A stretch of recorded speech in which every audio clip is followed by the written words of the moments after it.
All right, Richie Mars, we are here live on YouTube for the NoSo Post Show, Saturday night's main event, November 1st edition, 2025. Richie Mars, how are you, buddy? Doing well.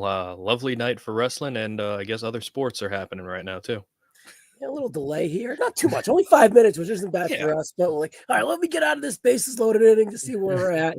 And we're kind of cruising into the Saturday night's preview. I don't suspect us to go super long. I don't think there'll be a super lot of interaction. But hey, you never know, right, Richie? Yeah, you never know who wants to talk about Saturday night's main event because kind of a newsworthy show in comparison to the last Saturday night's main events. I think it's probably since the resurrection the most probably talked about like Saturday night's main event that we're going to get out of here because we had some new champions crowned and some new developments as well.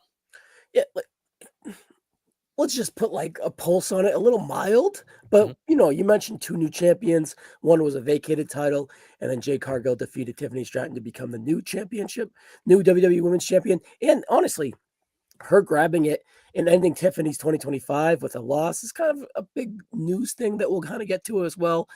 Continue the Drew story. And then, Dominic Mysterio's ascend to the top of the main event scene, perhaps, is kind of still ascending. So overall, like you said, some newsworthy stuff, despite being a little mediocre in a way too, right? So let's dive into it, Richie. And my first question is to you, vibes-wise. What did you think of the new set, little stripped down, not nostalgic to a T, but a hint of nostalgia?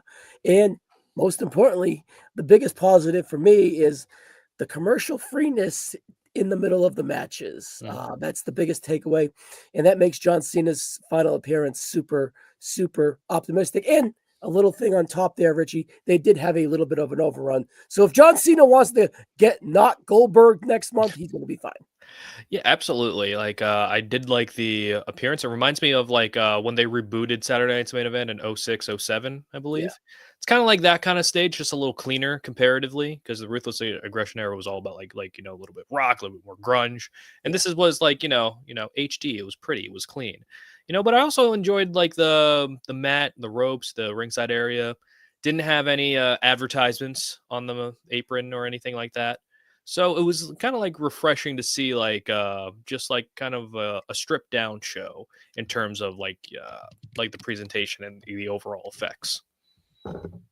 Yeah, Richie. It was, I'm not gonna lie, I missed a little bit of it. A little nostalgia is always cool. I missed Tatanka not being in the crowd, missed Barry Windham not being in the crowd, Liani Kai not being in the crowd. But they can't do that forever. No Jesse Ventura tonight. No podium. Yeah, we haven't seen Jesse. We haven't seen him on commentary since the infamous Drew Priest cage match, and then I think he only did hosting duties for the next one. So it's one of those things where maybe we'll see Jesse again. But I like how now they're not leaning so heavy on the nostalgia, because nostalgia is great, but this is more, you got to develop stories that are currently happening. Because if you think about it, half the matchups that we have weren't supposed to be scheduled here. Both world title matches weren't supposed to happen for the men, like Cody and Drew. That was originally going to be Drew and Jacob, theoretically. For the and number then one contendership to get us to Survivor Series. Yep. Yeah, and then you had Punk and Jay, which was supposed to be Punk and Seth. So again, it's one of those things where the build to these matches wasn't really strong, and we're going to go into it as well. But again, with what they had, it wasn't bad. It was just kind of like, it was a little like, I don't want to say it was there. It was just like a slightly above there, if that makes sense. Yeah, it was like a supercharged Raw or SmackDown in a way, but not with with very good main event wrestling, not great main event wrestling that you would get on like a SummerSlam or a Rumble or even a Mania. This was like a low end B show kind of. I think I might have stole that phrase from you, right? So yeah. I don't want to say it was like WrestlePalooza in a way where it was a little disappointing, and then you look back and you're like, it kind of was what it was, but it was what it was. I think honestly the biggest takeaway for me was getting the non-commercials in the middle of the matches, right? So yeah, I think my only main complaint was because I know I was talking to a lot of people and you during the show, and like our streams kept freezing. I got that too as well, and I would just kind of reboot it. Yeah, I would just kind of like exit out, click back in, and then it would start fine again. you know. What the thing? Peacock's been around for a minute. Like, it's not like, are they not using, since it's not WWE PLE, are they not like using this super rambunctious money investment? Honestly, I don't know. it also might depend on the area they're in now. You know, they're in Salt Lake City, Utah. You know, I'm not sure how their electricity is over there, so maybe that's the reason, or it's just like I was kind of surprised because I was buffered a little bit. But yeah, overall, nothing too much to derail my enjoyment of the show. I liked it fine. You know, So like the guy that's running the truck is like soaking with his girlfriend or something? Is that what you're trying to insinuate? It's either that or it's like because I will tell you this: the video package of John Cena ran fine for me. It was the matches, like at least with every one of the I matches. had Cody eh, in the like early beginnings froze on You know, me, and Cody then the Punk match froze on me. Punk match. Yeah, it's pretty much like the two world title matches. I guess they didn't want to put them in at that great a position. But with what's happening now is we're in that fall period. You know, I think a lot of people like say the fall period for WWE is probably the down period for a lot of things because you know it's like we have to get the Survivor Series, and then it's like what do you have next? Up, you got to build to the Rumble. But now you have the John Cena factor in there, and we're going to talk about what's going to fill in that interim between not only Survivor Series but his last match as well. Yeah. All right, let's kind of dive into this card, and once we get to the John Cena thing, remind me, right? Hmm. If I do pass over it, because I definitely want to kind of dive into it first. And honestly, Richie, let's talk about kind of little one more thing before we dive in. Actually, Triple H not being there, a Yes. thing or not a thing for you? It's not really a thing for me because it's like the show's already written. You know what I mean? The only thing that's not there is his producing cues and time cues. And again, the show, like if the news broke out that he wasn't there, would you be able to tell the difference?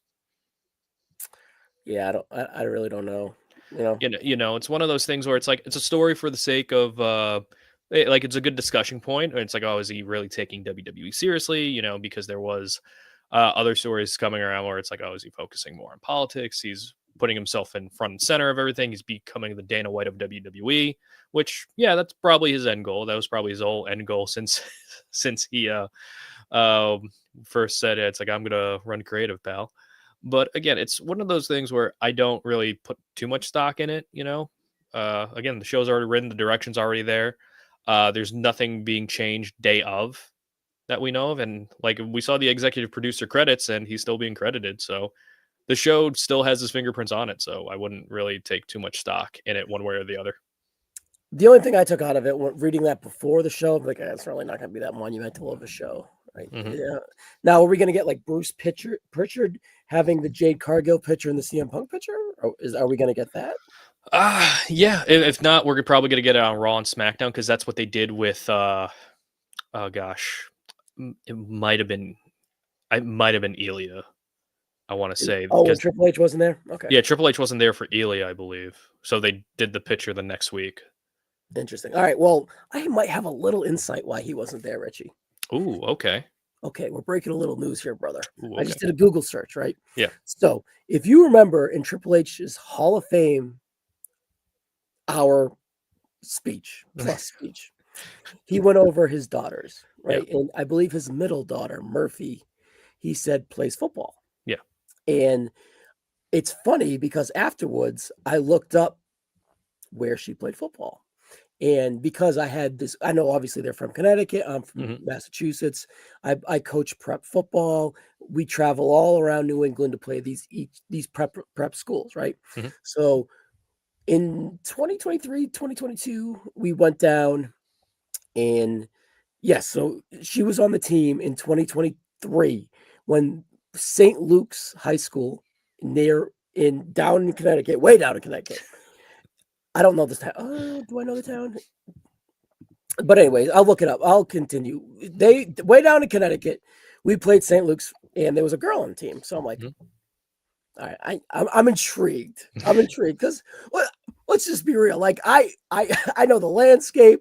I scout these kids. I want them on my team. I know how to find this information. Let's put it Right. Yeah. this Yeah. way, right? We are a school where we recruit kids to go to, right? So it didn't take me far to find an old roster, and Murphy Levesque was on the St. Luke's roster that we played in 2023. Oh, really? Yes. So, and then I went on to this year to look and see, is she still on this roster? And it showed that she was a senior. And now looking at the St. Luke Storm's football schedule, they are home today for senior day. So is that it's perhaps an educated guess on why Triple H was not at the PLE. Yeah. And the thing is, it's not the first time we've heard stories that he would go to his like daughter's like sports games and stuff. Yeah. Like he did it earlier this year for when they were overseas for some show. They were it was the WrestleMania, like, European loop. He was a little different though. It's a little different, but still it's like Triple H and Randy Orton has praised Triple H for this too, where it's like he will not only take time for himself, but he was going to allow other talent to take off if need be. And I think we've seen that's going to be pros and cons, and that's a whole another issue. But again, Triple H misses Saturday Night's Main Event. Newsworthy, sure, big deal. I don't think so, but again, is what it is. All right, Richie, one more thing before we get into the event. I have a final score on this senior night game of the St. Luke's. The St. Luke Storm versus Petey from, I've never heard of them, they're from Hightstown, New Jersey. Would you like to guess on this football score? Oof. So like 42 zip? Close. It was 53-21. Triple H's daughter's team lost. Richie, they weren't very good. We pumped them like 48-0. Oh, yeah. I'm glad you didn't like brag about it, like for the start with it. It's like, oh yeah, I found Triple H's daughter's football team. We crushed them. I like how you waited till like after. It's like, oh, let's build her up a little bit, and then it's like, then we'll pull the rug out from under her. Yeah, she's like prep balls all like 4 different levels. Class A, we're Class B, there's a Class C, and then they're Class D. You know what I mean? So it's just, they weren't very good. They shouldn't have been playing us, right? But it is what it is. All right, Richie, let's kind of get into this Saturday night's main event. Cody Rhodes defeats Drew McIntyre via pinfall in a singles match for the undisputed WWE Championship. Had Cody Rhodes got disqualified or counted out, he would have lost the WWE title. This match timestamp was 18 minutes and 45 seconds. Richie, I thought this match was on the same level of WrestlePalooza, but the peaks seemed a little bit higher. Mm-hmm. They did a good job of kind of garnishing. Once they got into the muck, once the referee kind of had his, all right, this is where we're going, fall down, I felt that the story kind of got the crowd in investment wise within the story. Before that, it was like, all right, what is this match? It's a little off kilter because Drew's kind of trying to bait Cody Rhodes, is a little unconventional on how we would watch a match, so to speak, right? So it was just like, all right, what is this really? But of course, Cody Rhodes, immensely good. Drew McIntyre, immensely good. These guys' chemistry, however, I was talking about this in the preview with Mr. Blood, I think they have high-end chemistry for when the crescendo is about to happen, but we haven't had that part of the story for that crescendo to happen. So when this like stuff is not interesting, these two chemistry kind of lacks for me a little bit. I don't know what it is. I don't know if it's like, I don't want to say a size thing. I don't know really necessarily sure what, if you know what I mean there. Yeah. I don't know what it is, right? But it doesn't really get into third gear. But once they got into this crescendo, again, to use that word, even though this isn't the crescendo of the story I take, this is kind of like a little rocky road to get there. I felt that they piqued my interest, even though the story was a little ham and egger in a way. Like I understand once we got to the bell, the ding, ding, ding, and the conclusion, I understood the story. And of course, I was more intrigued with the story than the actual match because we're weathered fans. We could see where things were going. And like you said at the beginning, this wasn't the plan, right? So this was a plan B. And then if you look at the SmackDown match before this, that was an escalation to this match with Cody getting rambunctious, Cody kind of causing this stipulation to happen. So all that being said, Richie, first, what did you think of the match? And then two, what do you think of the story the story rolling out and unfolding in front of us, with which I assume leading to a no disqualification, street fight, whatever you want to have for Survivor Series. Yeah, the match itself enjoyed more than the WrestlePalooza match, and I think there's a couple reasons why. For starters, this is the match that's kicking off the show, so they didn't have to follow the excitement of the CM Punk AJ versus Seth Becky match and everything that we saw before, like the Stephanie McMahon and Io Sky match as well. So they were going into that match really cold, pretty much. Drew kicked Cody through the announce table. Cody was written off. And then WrestlePalooza, your mind, Drew. And that was pretty much the bill for Palooza. This, the false finishes they played with a little bit more, considering the stipulation. I think that was the right way to go. Like, you had the spot with the title, which I thought was good. Like, Drew's like, oh, come on, Cody, hit me. And Cody's like, I'm not going to hit you. Tosses it to the ref and then gets hit with the Claymore. I love that spot. And then, the like bump to the outside. Cody takes the Bret Hart bump through the table and then, beats the count. Like the spot. What fell apart for me, and I think you might agree with this, was towards the end. It looked like the referee was out of position when Cody was going to hit the Cody cutter. So Cody kind of had to sell the knee injury because the referee got into the way. And then, because if you notice, they did the spot afterwards, and that just kind of seemed awkward. And then when you get to the finish, it was one of those things where if you don't pay attention to Cody Rhodes' matches, then this story kind of like falls flat for you.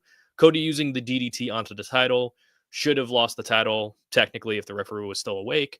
But again, this is what Cody does within each of every one of his matches. He sees he's like a wrestler's wrestler. He sees his situation and he just acclimates to it. We saw it in the King of the Ring final with Randy Orton when Randy, took the buckle off. We saw in the first Saturday Night's Main Event where Kevin Owens introduced a chair and then Cody used the chair. Now, Richie, I don't want to cut you off, but that was the same finish. It's pretty much the same finish, yeah. And if you notice with that one, it led to a bigger match, which I think a lot of people... The Rumble match, the Rumble match, the ladder match, and I think a lot of people really do hold that match in high regard. And it might be, in many ways, underrated when we go through the catalog of this year, because you don't really hear people talk about the ladder match that much. Yeah. But, Again, I said this in the preview. We got the Kevin. This is a carbon copy of the Kevin Owens feud, right? Which is fine, right? I'm not saying that, but the exact same finish, pretty much. Is that lazy? Is that a bad question for me to ask you right now? Is that lazy? I mean, I think it's fair to say it's lazy. It's like, I don't want to be like, oh, I'm going to give them a pass, but it's like this wasn't the original match. They wanted to get to Cody and Drew at Survivor Series, but they didn't have Cody in the interim in the Saturday Night's Main Event. So the best thing to do is Drew, pretty much. And what do you do with that? For me, I think I pitched this idea to you when I was talking to you, like have Drew be the one that's frustrated and DQ himself. And then that's how you get the no disqualification. You have a hot angle, Drew beating Cody to bloody pulp. You can do that since you're not on network TV. Really get the shocker on there and really heat Drew up a little bit. But now it's just like, I think a lot of people are disheartened because Drew is like in the position, because people had high hopes for Drew McIntyre as a heel.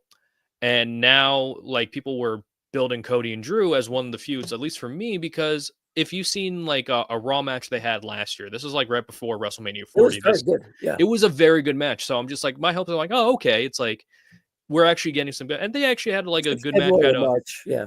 Yeah, and they had like a really good match at What Culture, or Define, like whatever the promotion was. 2017-ish, yeah. Yeah, so they have good chemistry together. And I think it's because the expectation of that chemistry, you forget how WWE kind of does things. And that's like, this is going to be a multi-match series. This is just chapter 2. Chapter 3, that's where the climax is going to be. But the thing is, if you kind of prey upon those expectations on the first match and second match, and the third match still under delivers, then you just kind of wasted like the entire fall just kind of building this feud. And my big confusion is like, where is Randy Orton fit in all of this? Because if you like, I was curious, so I went on Cage Match to see like his matches, and he lost to Drew, which Cody saved him, and then 3-4 weeks ago he lost to the Vision, and we haven't seen him since. So it's one of those things. It's like questioning where Randy is. Maybe he's like in that Jacob Fatu situation, and I like Nick Aldis's clearance of Cody. He just looks him in the eye saying, "You do it." And then Cody said no. And Nick's like, "Well, that's good enough for me." I'm like, what do you mean? I'm like, what do you mean? You're not going to get the video camera footage or anything? Because if you remember, we had all this security camera footage of like Kevin Owens and Cody and like Randy Orton and Kevin Owens. And like, we got all this like security footage, and now we can't have security footage for this. But again, it's one of those things where like you have to be in realm of the story that they're telling right now. And I think the Cody and Drew story would benefit if it had more players, like a Jacob Fatu, like a Randy Orton. But they're just focused on the relationship with each other right now. Yeah. All right. So last night on SmackDown, Drew McIntyre was kind of making fun of Cody Rhodes for not being home. Is there any way he was playing a rib on him because Cody Rhodes had to fill in these 2 dates because of Fatu's injury? Is there any way that that cruel, sick man was playing a joke on Cody? Like a rib, like backstage, you know what I mean? Like, you know what I mean? Yeah, it wouldn't surprise me. As we saw, like I think he sent me Drew's tweet right after the match with the Cody referee story of Ted DiBiase. That referee's trying to fuck on me. Yeah, so it's like, again, it fits with the story. Again, what I'm excited for the Cody and Drew rematch, if it's going to happen at Survivor Series, you got 2 rings to play with technically. If it's like a no holds bar stipulation kind of deal. Yeah, it's more room for activities. Yeah. So it's like I'm wondering if they can do something with that. But again, Cody and Drew are both like they're like new school but old school at the same time, where it's like they could fit in almost any era. And I feel like they're taking a very big like seems like this seems like a Florida angle. You know what I mean? Yeah. Like a big Florida angle where it's like, all right, brothers, we're gonna do one match, then we'll do another match, and then we'll have the big match at the our big event show. And it's all built within, because you can see it, right? You had we haven't wrestled in a long time. You're a new champ. I'm the number 1 contender at WrestlePalooza, and we go out there and have the main event match, and you get me. Yeah. Right. But now that I felt you, I feel like I can get you. I know your weaknesses. You know what I mean? I'm going to play those mind games, those things I do well. And I'm going to kind of get you to give me the title in an impromptu match on SmackDown, because Fatu, was taken out. Even though it wasn't me. Is it me? Perhaps, perhaps not. We'll see down the line. But I'm going to season this opportunity because you're hot. You're not in your game, because I'm starting to fuck with you a little bit, right? Yeah. You're coming off the Crown Jewel title that you're lost, and I kind of starting to see that crack, and I'm going to kind of dig into that crack and see if I can make it bigger. And then I get you to kind of boil over, and then you get yourself disqualified. Well, you got disqualified, because so now I can't be champion.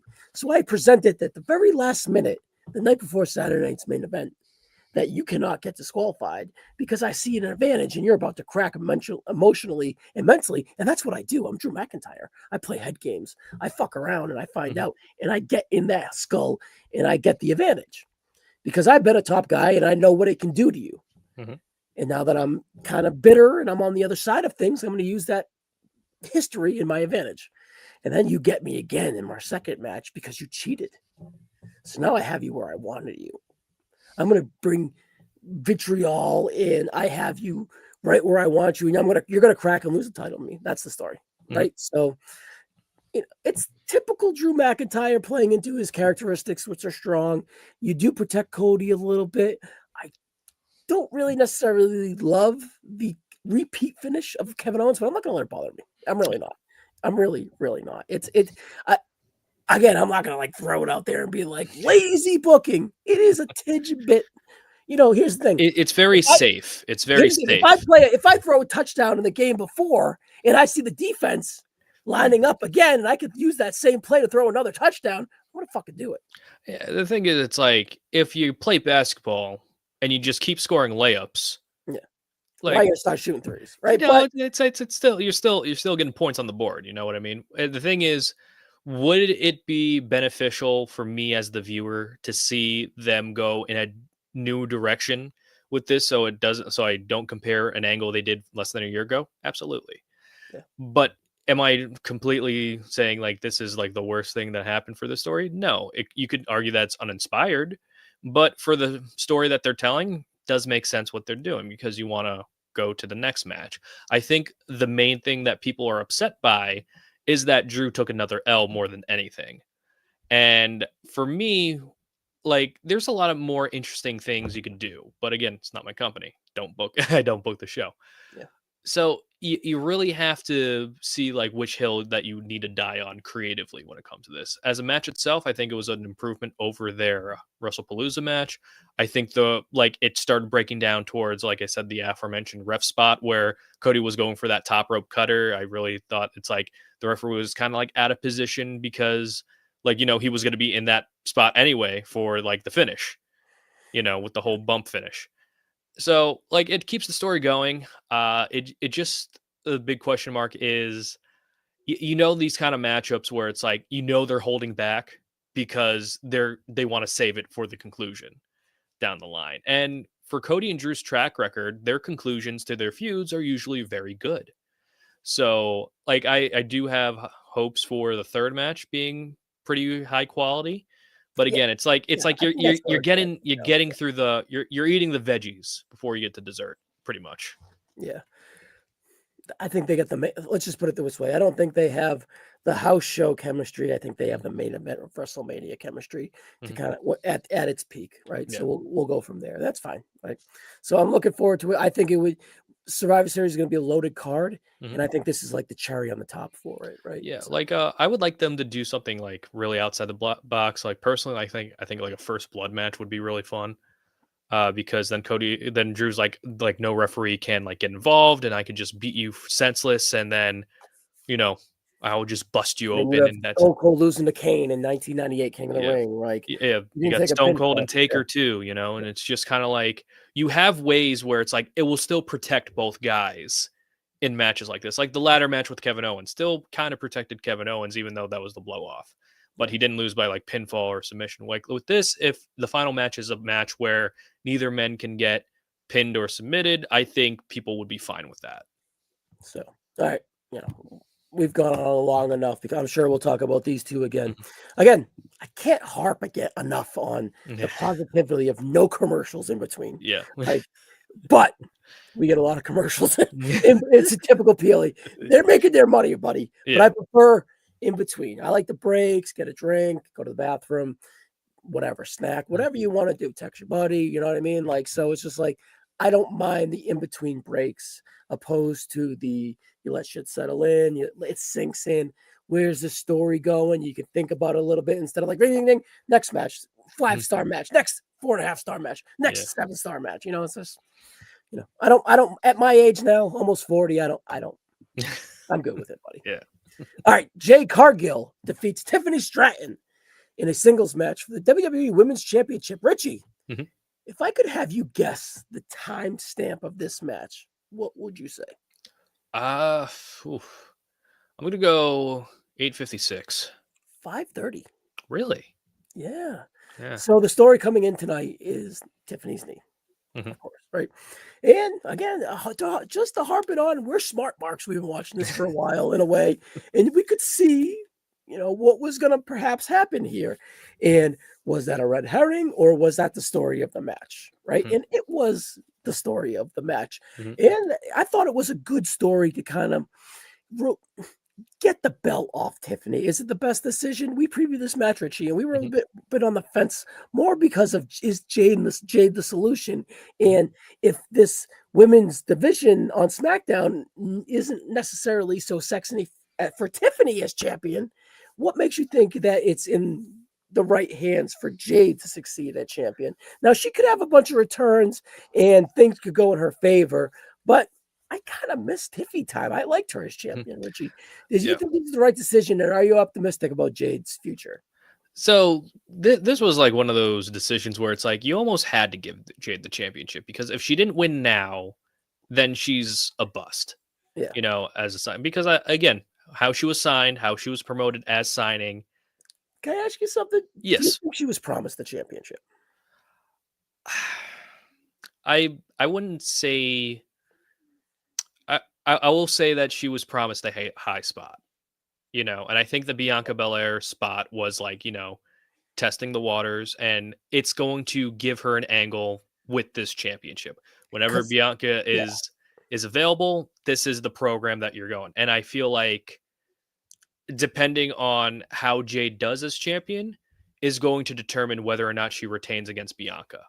And I'm pretty sure it's public knowledge that she took less money to go to the WWE. Correct. Yeah, Tony, is it a Tony significant amount? Perhaps. Mm-hmm.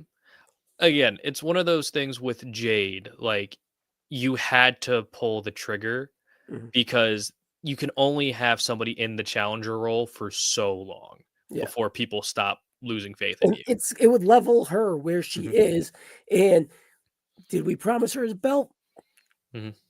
Yes, no, maybe so, right? We'll just put it that way. I don't think so, but was it suggested? I wouldn't rule out, right? So it's like we got to kind of piss her, get off the pot a little bit with Jade. And I like her more in this role with the new energy she has. I don't know where that energy is heading, so to speak, but I like the look. And to the timestamp of the match, less is more with Jade, character and in-ring ride. Yes. In-ring wise, right? So. And it's easier being in that heel position because she's more like she succeeded more in the heel role previously in AEW than she did in the babyface role in WWE. Because with Jade, it's much like the Charlotte problem in that she's physically imposing and she's really tall. And as a babyface working with shorter wrestlers, it's really hard to garner sympathy as easily. Great call. So her being heel allows her to like play to her strengths in that control, as well as in this match in particular, she beat up Tiffy's knee. Tiffy now has an out of why she lost the championship. Tiffy shows some great babyface fire and she's like a defending champion, but now you have Jade as a dominant champion, and it made sense for this match to go. You said it was like 5:30. That's it. 5:30.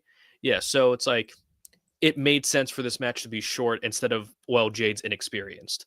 Yes, she is inexperienced, but it actually looked good. They were impactful, right? And it's like my only concern with SmackDown, and I'm concerned even more because Sol Ruca is injured too, and it looked like her and Zarya might be getting more shots on SmackDown as a team, but there's not a lot of baby faces you could put in front of Jade. Like Michin's probably one.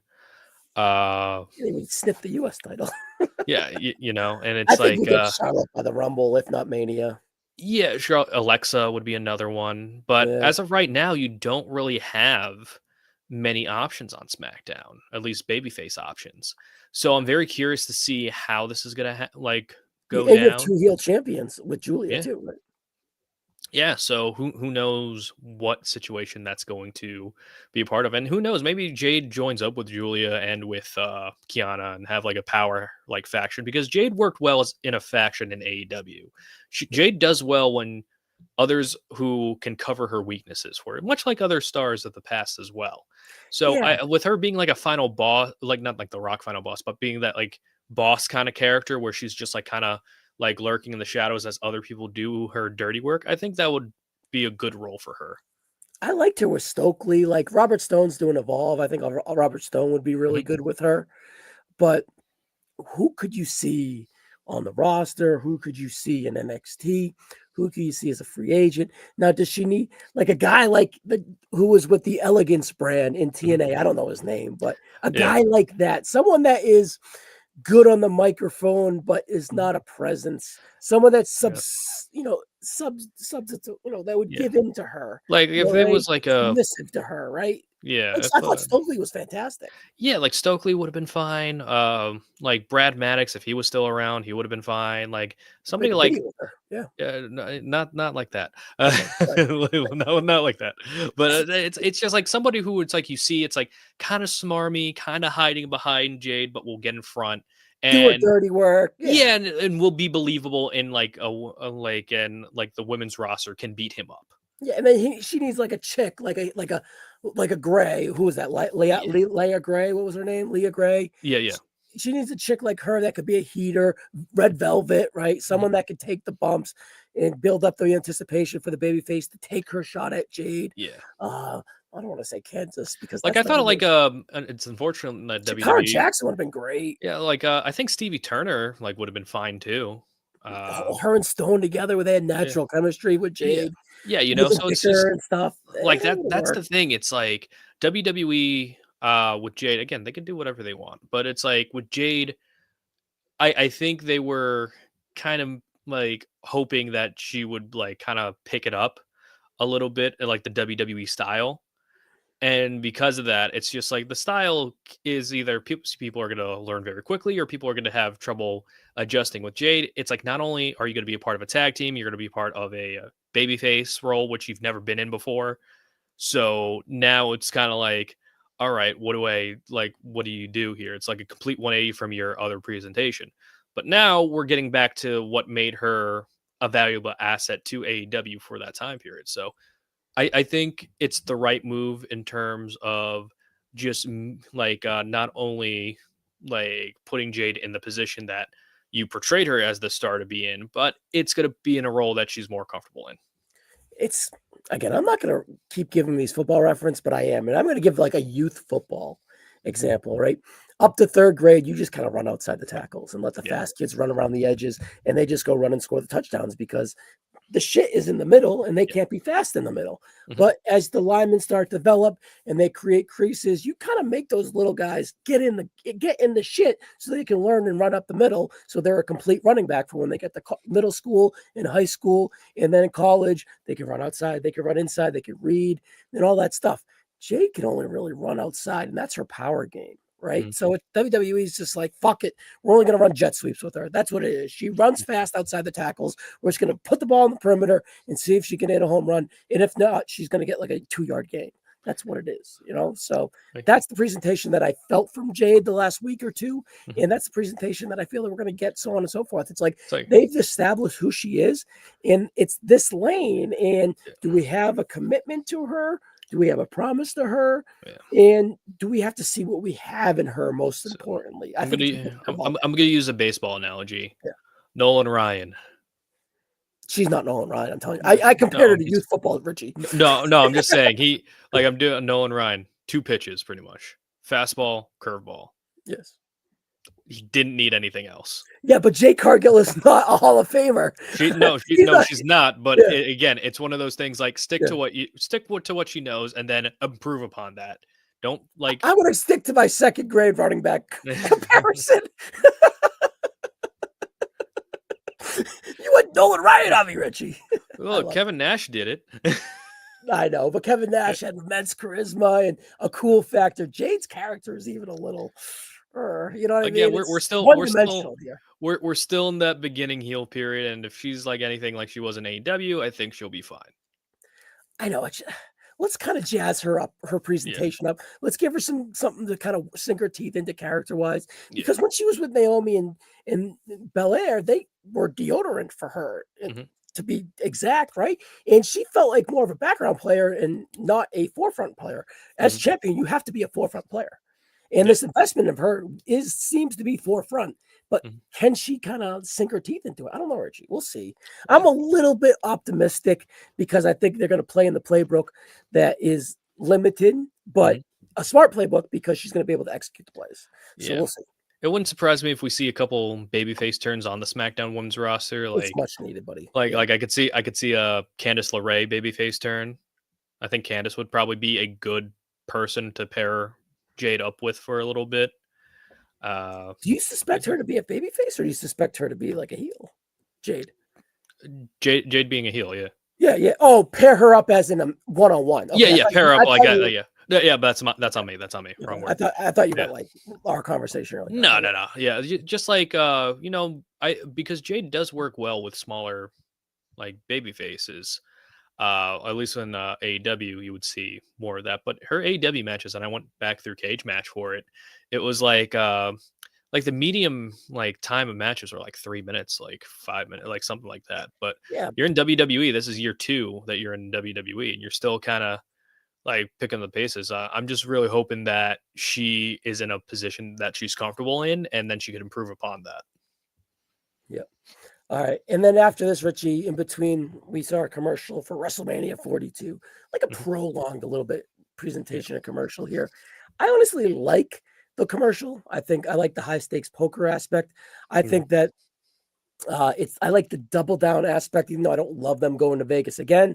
But I feel that them taking another swing at a Vegas WrestleMania, They have probably I want more options because John Cena at the time, I guess, was a little limited from a main event presentation, and they made the main event scene work with night one. So now it's kind of like we don't have Seth clogging up our main event scene. I'll be nice, right? But it's just like we have Cody. Where's Cody gonna go? We have Punk. Again, where's Punk gonna go? And then we have Brock Lesnar, hasn't been at WrestleMania for a few years. So I like the idea of what WrestleMania could be, but even though I don't love going back to Vegas, I like the presentation of the vibe of WrestleMania in Vegas again. I'd like them to do more promos like this, like more like, gambling games with other stars on the roster. I know a lot of people were upset that, lack of like Rhea Ripley, Io Sky, people who really carried WWE this year. And I think a large majority of WWE has been carried by the women's division on Raw, at least, because you had a lot of different stories to tell like there.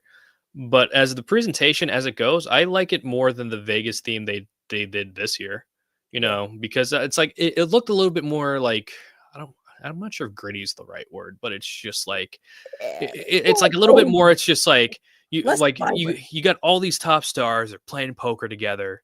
And it's like you have Triple H and Paul Heyman kind of like looking onwards to see what's going on, to see which one's going to come out on top. And now you have Cody and Punk as like 1A, 1B, whichever one you want to say. Then you have Roman, who's the consistent star. And then you have Brock, who, again, recently came back and people still view as a big star as well. So, again, it's enough where it's like a good like teaser trailer to this is what WrestleMania could be. Yeah, no doubt. All right. And then after that, it's the three-way IC match. And it was Dominic Mysterio defeating Penta and Rusev in a triple threat match in 12 minutes and 30 seconds to retain the Intercontinental Championship. Richie, I thought this match was fine at best. It was good in some aspects. I like the idea of the finish. I like the execution of the finish. I just think that it kind of hurt the overall match. But is really Rusev, I don't know if Rusev is your ideal triple threat worker, if that makes any sense. I'm picking up what you're putting down. It's one of those things where Rusev, when he's in control and you have Penta and Dom at the same time, it's not like, oh, Rusev's in control. You're just kind of waiting for one of the other two to kind of like pick up the speed back up. I feel like you have to structure a lot around it because he's in this character where he's bigger than Dom. He's opposing to Dom, and Penta, they not really presented as equal because he seems so more opposing to Dom than Penta is opposing to Dom. Right. But if Rusev versus Penta one-on-one, you'd probably get a different version of Rusev. So all that like made for a weird mixture of chemistry, in my opinion. Do you get what I'm saying there? Yeah, I think what's most important about this whole entire storyline, and a lot of it was kind of like standard WWE triple threat match kind of fare. Dom and Penta will have Dom and Rusev will have a match, but then Dom wins by cheating. The next week, Dom and Penta have a match. Rusev interferes, costs Penta. And then next week you have Dom and Rusev. Penta interferes, because eye for an eye. And now you have a number one contenders match between Rusev and Penta. Dom doesn't want them, so he asks his friends to, hey, interfere so there's no number one contender. And then it's like, what? A triple threat match? Who could have saw this coming? But as a story, they told it fine. I think this feud was more of getting Dom more over, because the whole thing with each and every one of these matches is Dom finding his way to weasel in a victory. It's the story with the hammer, utilizing the hammer in different ways. And I ringing the bell with it. Yeah. Another layer to that, right? Yeah. And it also, you're just making the story based on like the ringside hammer, which I think is a brilliant thing to do for Dom. And also like some small character moments, like trying to make Rusev get disqualified, but triple threat matches, there's no disqualification. Cole did a good job with that one, yeah. Yeah, so it's like this feud did a wonderful job on building upon Dom and his character. This has been a breakout year for Dominic Mysterio. And like to get him to where he needs to go. Yeah, to get him like and I think for like Intercontinental Championship wise, I think it's done a good job of differentiating his run from Braun Breaker's run, from Especially from Gunther, right? yeah, from Gunther's run as well.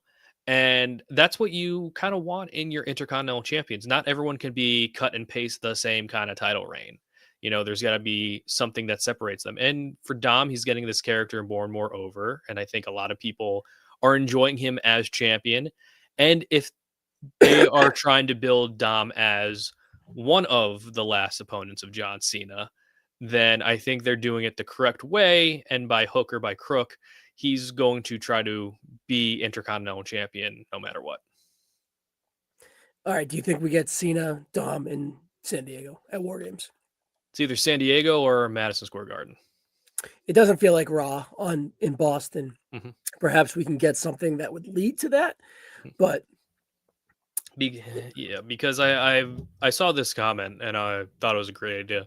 Cena won his first championship in Madison Square Garden, and then he could potentially win 40. Yeah. WrestleMania 20, and then yeah, and then he could win his last championship in Madison Square Garden. So I think that would be like a fun little bookend of the career. But again, John Cena is one of those guys who doesn't need the Intercontinental Championship. So it's like I'm kind of torn on it. I love the people that are hammering. He needs to be the Grand Slam champion. Like he's the 17th-time world champion. I mean, it's kind of like saying like Sting needed to be the TV champ.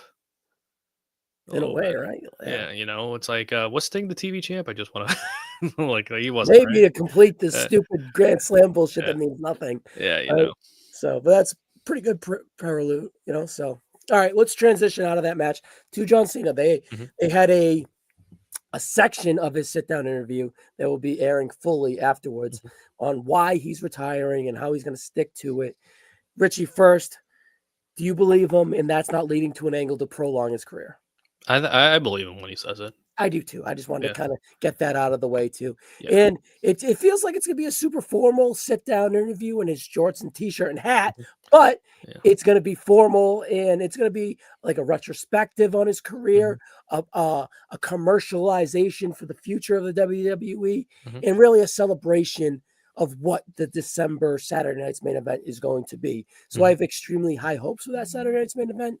And I'm not really outgoing just for the history aspect of it. But so far, I really dig the vibe and the presentation just based off that small snippet of a promo. But you can comment on that. But secondly, I love this 16-man tournament and how it was presented as an opportunity because Kurt Angle gave him an opportunity, or he took an opportunity to face Kurt Angle. So I'm under the assumption, or I don't know if they announced that they're not announcing the 16 members. It's Raw, it's SmackDown, it's NXT, it's other promotions. People not in the WWE say his name and they will appear to be in this tournament. Nothing announced ahead of time.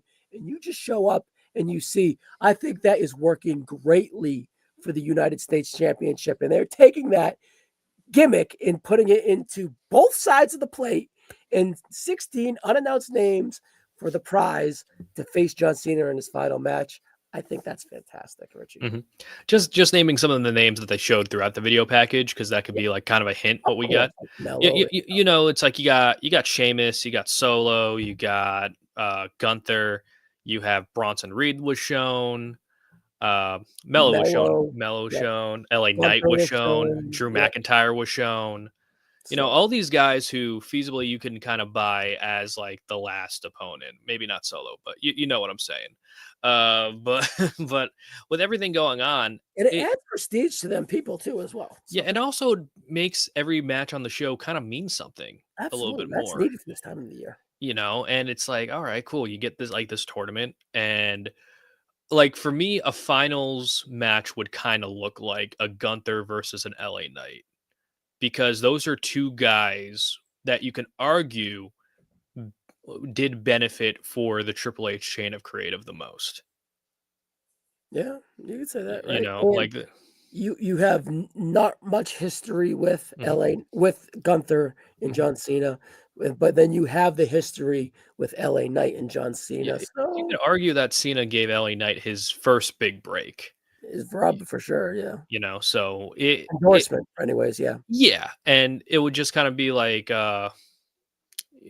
good way to bookend like that kind of story. But again, LA Knight is still kind of, again, a lot of people will point to his age. He just turned 43, and people will be like, "Oh, you see, he's 43." It's like, why would you pass the torch to that? But it's like they don't really say the ages on wrestling, and that's kind of 43 is the new 25. Let's be real. yeah, and it's just like a lot of people gotta gotta tone down with the age Here's the thing. thing. I am invested in both those guys, Gunther and LA Knight.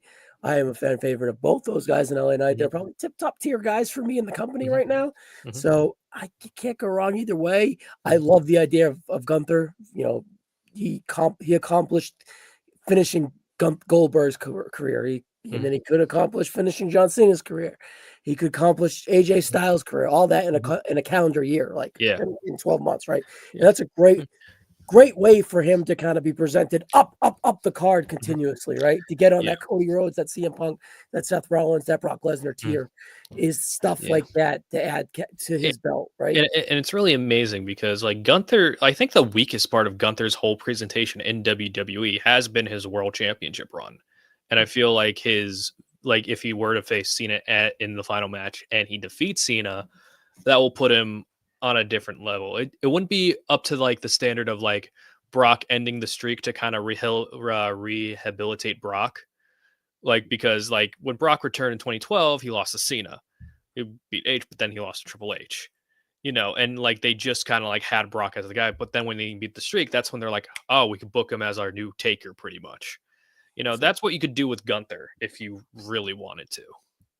yeah. So John Cena is coming back. It's on the horizon for the next Saturday night's main event, and they really did a good job of setting the tone for what it was and what it will be heading forward. And it makes Raw and SmackDown And, important, and there's nothing wrong whatsoever uh, with that. You think we get like a finals at Survivor Series, or they don't really need it? I don't think they need it at Survivor Series. It might be a little bit too soon. I feel like I could see it happening on like the Raw after or the Yeah, I don't think it SmackDown will. after. Yeah, I don't think it will. Yeah, Yeah, and it's like I could 16 see. matches is a lot. So that's I 8, feel, yeah, 12. Yeah, that's like 15 matches, Richie. yeah. I feel like with that I do think we're gonna get like a Gunther Joe Hendry match, whether it's like the opener or like one of the semifinals, and Gunther just like destroys Hendry again. No, Gunther is gonna be like the tournament buster of this match. All like the fan favorites, Gunther is just gonna like dog it walk. leaves LA Knight at the end. Yeah, makes a Yeah, good point. and then you have LA Knight as the last one.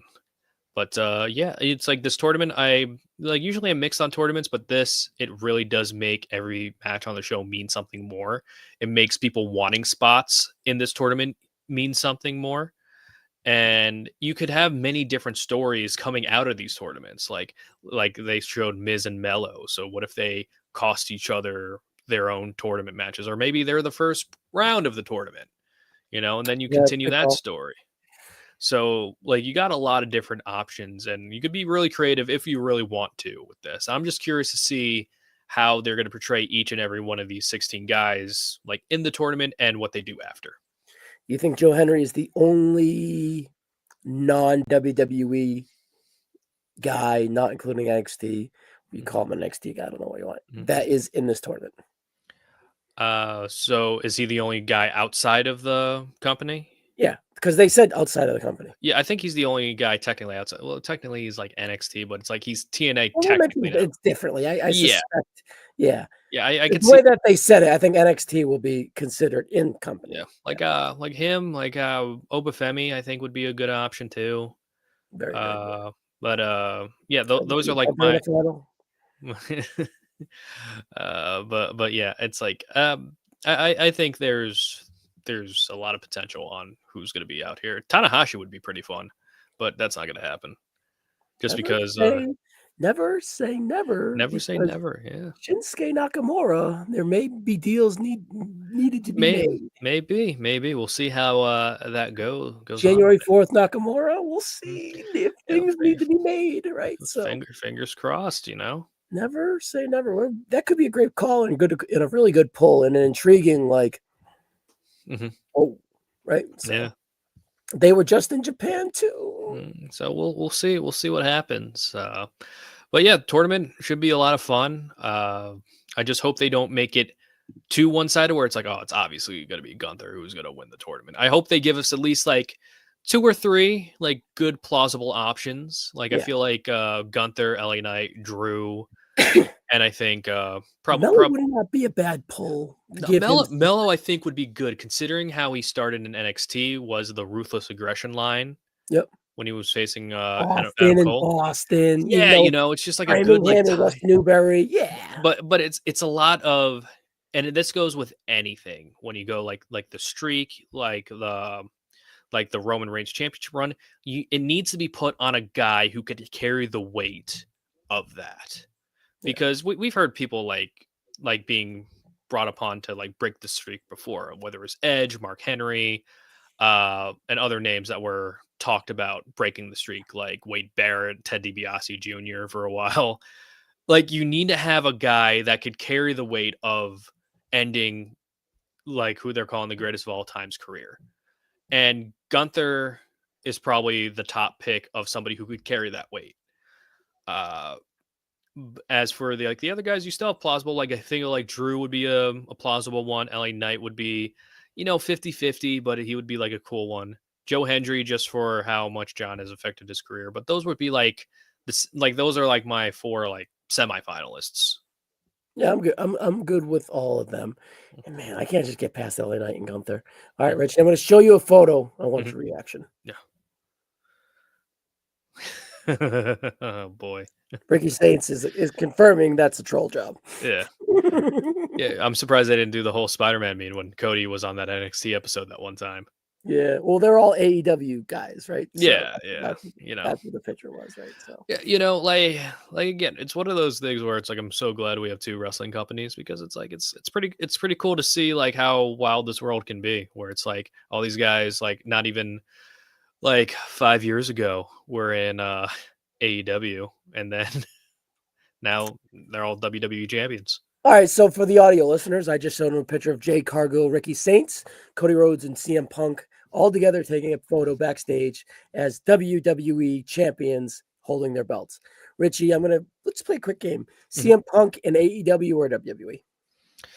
So I actually did a video on this too. I'm going CM Punk. Like all in counting this run in WWE or WWE all low? In the last since AEW. Oh boy. Now it's a little tougher because Cody. I'll start with an easy one. Yeah. Cody and AEW or WWE. Cody did some good stuff in AEW, but he's a massive star in the WWE. In WWE, he leaps and bounds. Jay Cargill, AEW or WWE? AEW. I don't think you're wrong so far. You ready for CM Punk? You want Ricky Saints or Ricky Starks? The thing is with Saints and Starks, he's about broken even. I'd lean toward maybe AEW just because AEW presentation wise, I think because presentation. Like again, it's still very early on. The go home promo was incredible, right? Yeah. And he showed extreme flashes, but as an everyday guy, I found him a little boring. I'm not gonna lie. And with AEW, sorry to cut you off again. Yeah, no, go ahead. For this subject with AEW, his size works better in AEW. Yeah, and for Punk, probably AEW is probably WWE. Yeah, the thing is, like, as much as I feel like he wants to be in the WWE. Nah, but the thing is, it's like, but AEW did have like some good stuff, like the Kingston stuff, the MJF stuff. But does it mean as much? I feel like those like first like 6 months, like before the Hangman stuff, were some of the best stuff Punk did in his later career. I know. I just feel that it's just so like the whole politics clouds everything. No, absolutely. Like putting that into account bogs it down a little bit. Yeah. But what like CM Punk, like besides the Drew stuff, I'm trying to think of what other stuff he did that was like put him like way over the top. Like the triple threat stuff was Seth stuff was building pretty good. I wanted to see what they did for a conclusion. Yeah. And I think instead of Seth vacating the title, Seth vacating this feud was more disappointing to me. Yeah, I think like the only things that I really think of like, oh, Punk is like pretty like doing pretty well is like it was the McIntyre stuff. And I actually like the role reversal of the Cena stuff a little bit. I did enjoy that. Yeah. Blue Jays just scored 4-2. Oh, well, here we go. All right, Richie, let's move to the main event here. and that being the aforementioned CM Mhm. Punk defeating Jey Uso via pinfall singles match for the vacated World Championship. It says 21 minutes here. Mhm. When they got to it, it was very good. Mhm. The build-up was pretty good to an Mhm. extent. I felt clunky and botchy. Mhm. I don't know if Punk and Jay have fantastic chemistry together, but it did its job. And the final stretch was excellent at points, but Mhm. also misplaced a little bit, like footwork wise and Mhm. excitement wise, perhaps. Uh, it was I was happy with the result. I was happy with the performance, but as a whole, I was a little bit disappointed, left the more wanting more out of it for them. Mhm. I don't know how to put it really because I like both guys. I just don't know if they're the correct guys to go together. They were behind the 8 ball with this match from the word go.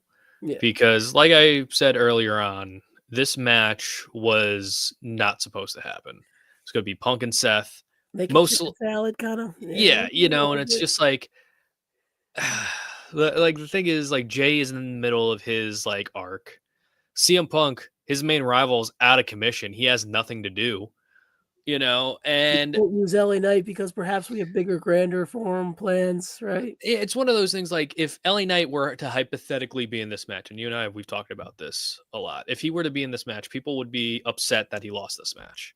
Do I think LA Knight has what it takes to be world champion? Absolutely. Would I make him world champion? Probably by now, yes. However, if you're building up Punk and Knight for something more down the line, I'd rather it be at a bigger show than a Saturday night's main event. No doubt. Like the Punk J match is a good buffer.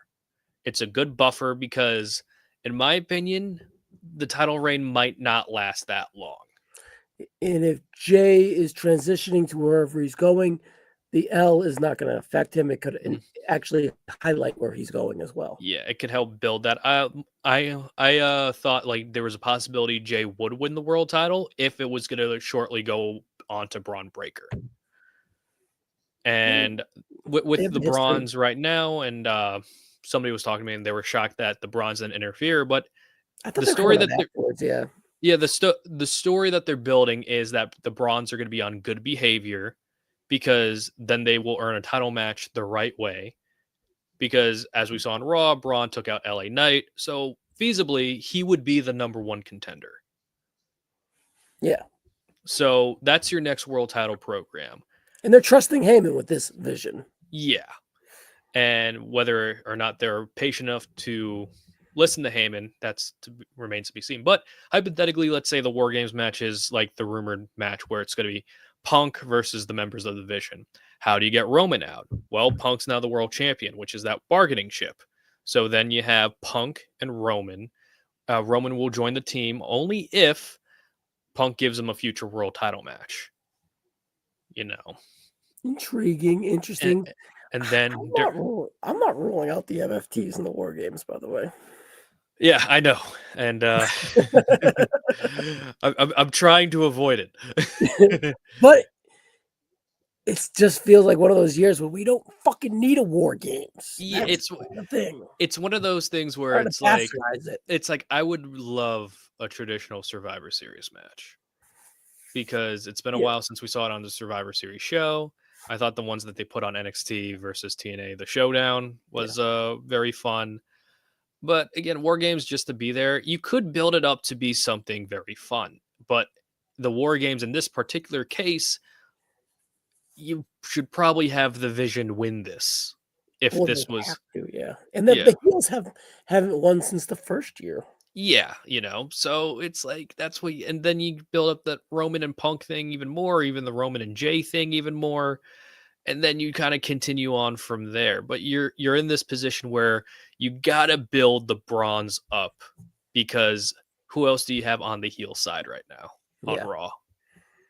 So Gunther. Oh, he's busy for the moment. Yeah. Yeah.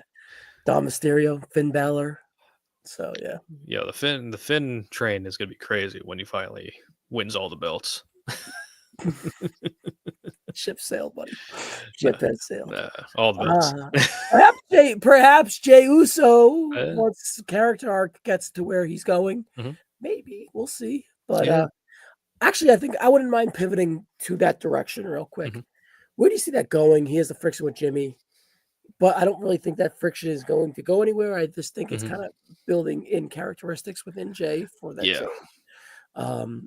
Do you think that he goes that way as a heel, or do you feel that he's getting like an edge to him in a babyface role, Yeah. and he's kind of finding his footing on this roster post-world Yeah. title? Where do you find it? I'm always curious to see how people are positioned after their world title run, their first one.